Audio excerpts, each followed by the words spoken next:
Hello, this is Casey Balfour from the University of Texas at San Antonio with my research project Toons and Tunes. Background on the subject. Both music and video games have become increasingly prevalent in society. Everyone has their own tastes in both, and many studies have shown how one's personality affects these tastes separately. But what we want to know is there a correlation between taste in music and taste in video games? Here's a little overview. I hypothesize that one's music tastes can predict a taste in video games, and vice versa. And using previous studies pertaining to personality, video games, and music will be analyzed. Here's a bit more in-depth look at my design. I will be using 4 studies. 2 from the Big Five theory of personality, one each from the game and music category.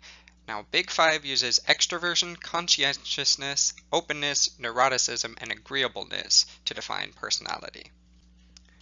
I'll also be using 2 each from the Myers-Briggs type indicator, one from game and one from music. Now, the MBTI uses 4 dichotomies to define personality: extroversion/introversion, sensing and intuition, thinking and feeling, and judging/perception. And here are the results. First thing you'll see is 2 of the factors, neuroticism and agreeableness, don't appear on this because the study couldn't really fit them in a place with the game world, whether as a mechanic or a motivation. What they did find, however, was that extroversion had a positive correlation with the action social motivations, namely the excitement, competition, and community portions. Conscientiousness was mapped to mastery and achievement motivations, with a positive correlation in the strategy portion of mastery. The immersion creativity motivations were linked with openness, with a positive correlation in all 4 categories: fantasy, story, design, and discovery.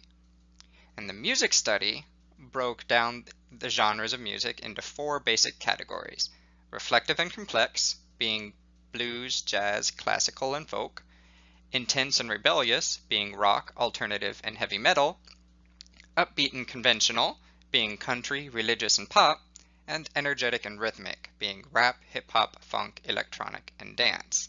As you can see, the extroversion had a positive correlation in the reflective complex, energetic rhythmic, upbeat and conventional. The conscientiousness had a positive correlation in the upbeat and conventional, but had a negative correlation with the intense, rebellious, and reflective complex.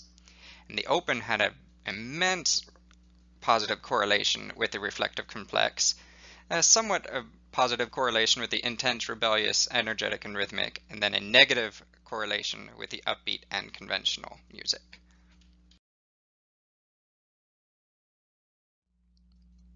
Now this looks like a lot of information, but let me break it down. The game-centric MBTI study presented what percentage of each of the 16 possible personality types enjoyed each genre of game. The music-centric MBTI study showed the top 3 personality types that said they enjoyed each genre of music. For this research, I made note of each personality type that scored higher than the overall average in a particular game genre, and each personality type that made the top 3 of a particular music genre. More importantly, I made note of where each of these intersected.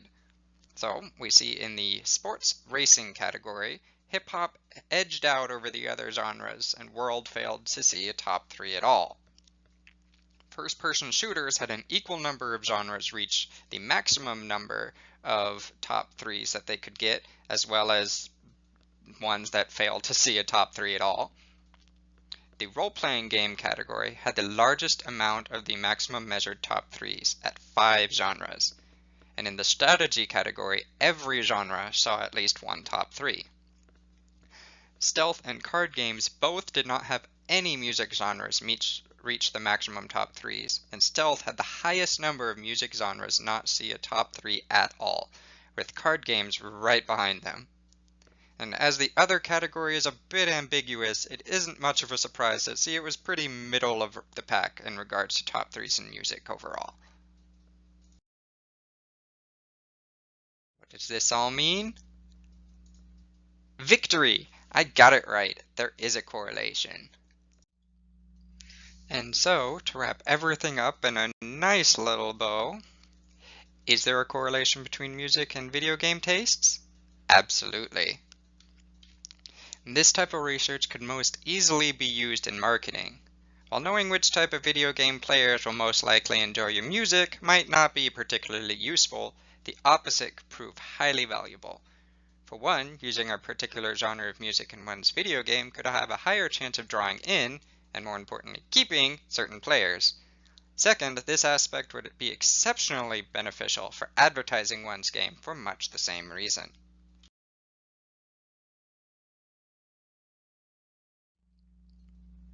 Looking forward, studies like these have been notoriously difficult to pin down. For one, there are multiple ways to define personality. This study in particular could be made easier by being more direct. Instead of going through a convoluted process of going through personality to find one's taste in music and video games, you could just ask somebody what their preference in music and preference in video games are to see if there's a more direct comparison. And last, I would like to thank everybody who helped make this happen. Thank you.